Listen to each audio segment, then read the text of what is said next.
We're crossing over to the UK to talk to one of the British of Ghanaian descent winners of the just ended elections. Bell Ribeiro Adi is a newly elected member of Parliament for Streatham, a constituency in South London, which covers Streatham, Brixton Hill, Tulse Hill, Clapham Common, and a part of Balham.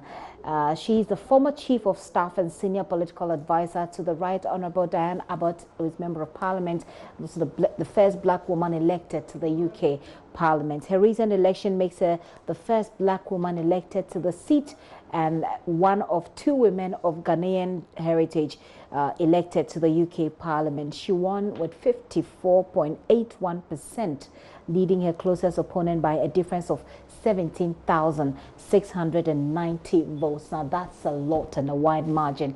Let's get on Skype and talk to Bell. Hello. Hi, Miss Adi. Hi, how are you? Congratulations. I'm good. How are you? I'm fine, thank you. Okay, so first of all, let me just ask, I'm curious, how does it feel to be in this position? Well, it's quite a daunting experience, but it's an amazing, achievement to be able to represent the area in which I was born and raised. And you say it's a daunting experience. Could you elaborate a bit more? Well, I have worked in Parliament for 7 years now, but in a staffing role, and despite having done that, it's a very different ball game being a member of Parliament. Obviously, your responsibility is a lot greater, and there's a lot more public scrutiny. It's just very different. It is different, and I assume it will be much more different in these uncertain times, if you like, for Britain regarding Brexit. Absolutely. Yes. Would you want to throw a bit more light on that one as well? I mean, in the Brexit dynamics and your role. I mean, we have a situation where the Conservative Party have won a majority of the votes. So it looks like Brexit is going to go through. That's very difficult for somebody like myself who represents a heavily Remain seat.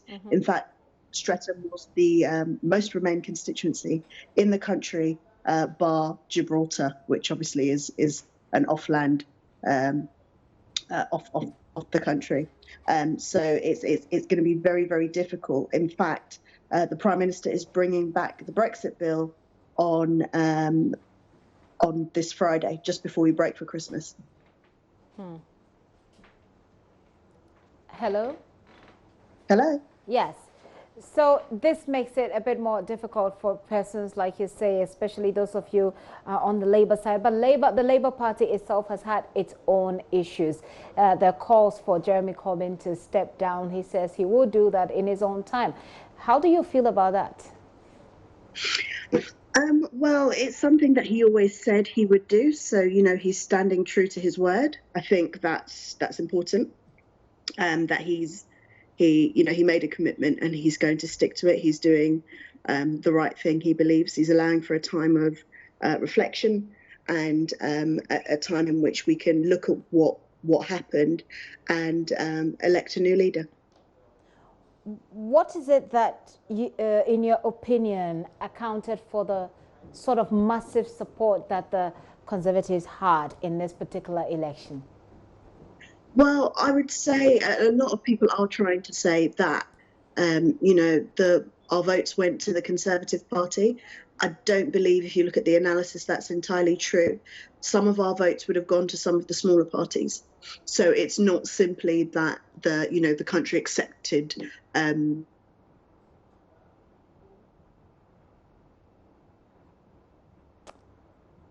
Looks like we're having a bit of a challenge there with the connection.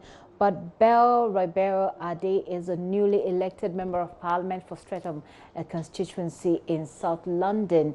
And she was just sharing her experience with us being elected. I mean, she won with a margin of 17,690 votes. That's massive. And she was just addressing the issue about the sort of support that the Conservatives led by Boris Johnson had gained in UK elections. I was hoping to get her some words for people of African descent who live in places outside Africa. Okay, I think we still have her back. We lost you briefly, Ms. Hadi, but thank you very much for coming back. You were talking about the analysis that have been made, but as far as the support or the so-called support, looking at the numbers in this vote that the Conservatives had. Yes, I was saying that although it's believed that that the Conservatives won a lot of Labour votes, what you actually see from the analysis is that some of those Labour votes went to smaller parties, which allowed for the Conservatives to come through. So it's not necessarily that the country's accepted the agenda of the Prime Minister, Boris Johnson. It's something that we have to look further into as to why there were less votes for Labour. Obviously, we had a fantastic manifesto. One which brought us up to the level of public spending of countries like France and Germany. And I don't believe that the country rejected our manifesto or some of the more progressive things we were looking to do. It is just something that we're going to have to learn from for next time. Certainly, certainly. And even though it looks like Brexit is much more of a done deal right now, there is still the issue about Scotland and the others for Mr. Boris Johnson to deal with. But you are a person of African descent. You were born in the UK, bred in the UK. But here in Ghana, your story is spread across, and everybody, you and the other woman, everybody seems to be talking about the people of Ghanaian heritage who have won elections in the UK. As a woman, I believe you have some words to encourage some young people of African descent as well on how far you have come.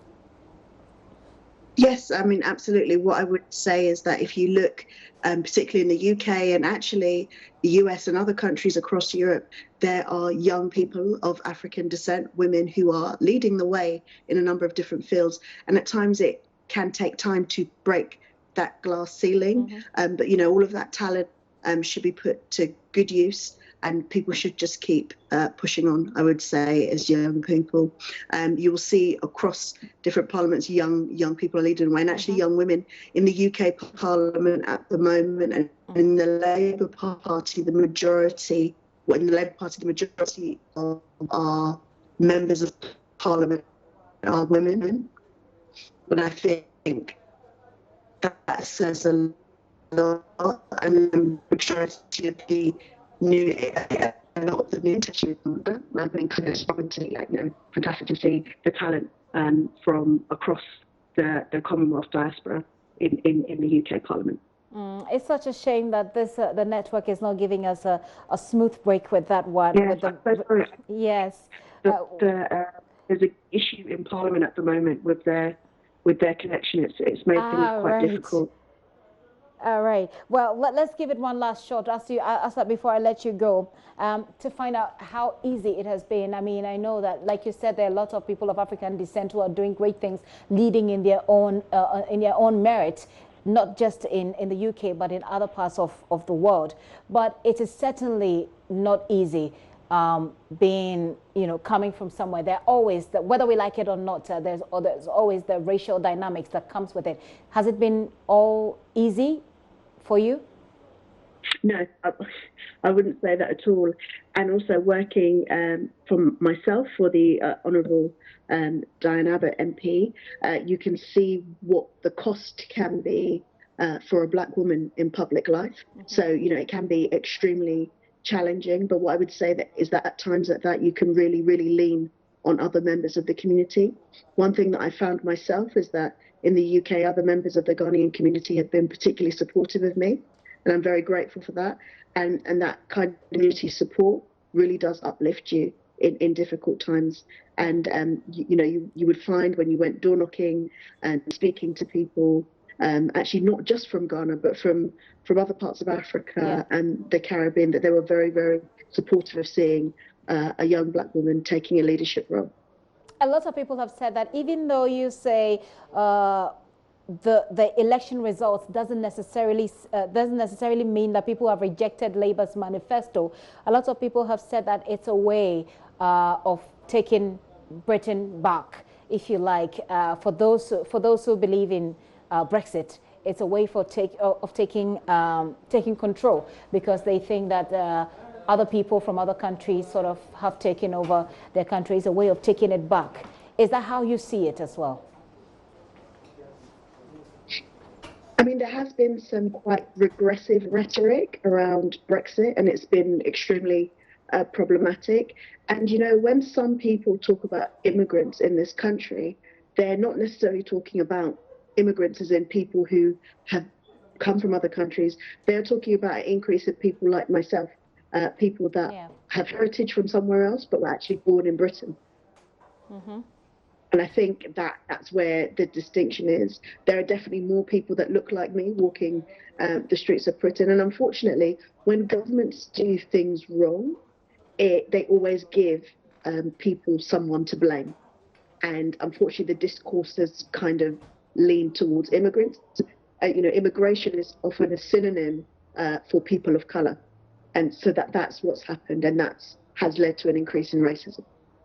And is the part of the agenda of the Labour Party as far as dealing with this particular problem? I know it's a long-standing problem, but hopefully you have some ideas about, you know, dealing with it going forward. Is there? I mean, definitely. I think firstly we need to look at the economy and how people are affected. As I said, it's when things are going wrong. So when people have issues with their housing, or, you know, they believe that they're having issues with jobs, it's very quick to say that, you know, there are other people that shouldn't have a right to these jobs or shouldn't have a right to these this housing, that are taking this from them. And the reality is that in the sixth richest country in the world, there is enough for everybody. And the idea that there's one group taking away from another can be easily dispelled if things were run properly, if there was a bit more equality and fairness in how we divided our resources. Well, we'll be wrapping up this conversation, but I'm just curious about a lot of things. I studied myself at the University of Westminster, and every time I'm riding on the train, I'll pick up a newspaper, and there isn't a single day when I didn't read about some sort of violence, including young people of African descent. I'm curious to find out what the Labour Party's agenda is as far as that is concerned. Young people involved in drugs, young people involved in, you know, caught in the middle of weaponry, etc. I mean, is that a subject that you're curious about equally? Yes, absolutely. As somebody who is specialised in home affairs, and those type of issues are something that I've worked on. And in terms of the Labour Party policy, our team has led on the work along with the youth team in terms of looking at how we address issues of education and how we address issues of youth facilities. So we've seen a significant cut in resources for young people across the years. With the current government's levels of austerity, and that has meant that, you know, the opportunities that some young people would have, they simply don't have anymore. And unfortunately, it seems that, you know, in a time where we're not spending where we should, you know, we're going for the draconian approach. So we're tackling the issues as they happen, not necessarily looking at the root. So where we're finding more and more young black men being imprisoned, and being criminalised, but actually we're not looking at what it was that got them there. We're not looking at why they turned to violence in the first place. And that's what the Labour Party's youth policy was looking at, a holistic approach in terms of violent crime, looking at the public health approach, which joins up many different departments in resolving those issues, but also looking at youth provisions and ensuring that everybody has a right to a free, fair and decent education. It's been a great conversation, and Ms. Ade, I'm so grateful that you joined us. I just wish that we had a much smoother connection. But before you go, finally... before you go, finally, just a few words and speak directly to every young woman who's watching you who needs that encouragement. I mean, especially young women of African descent who are not born, who don't live in Ghana, or even are born in Ghana but live, you know, elsewhere. What words of encouragement? And speak directly to them. I would say that you absolutely have to stand up and be counted.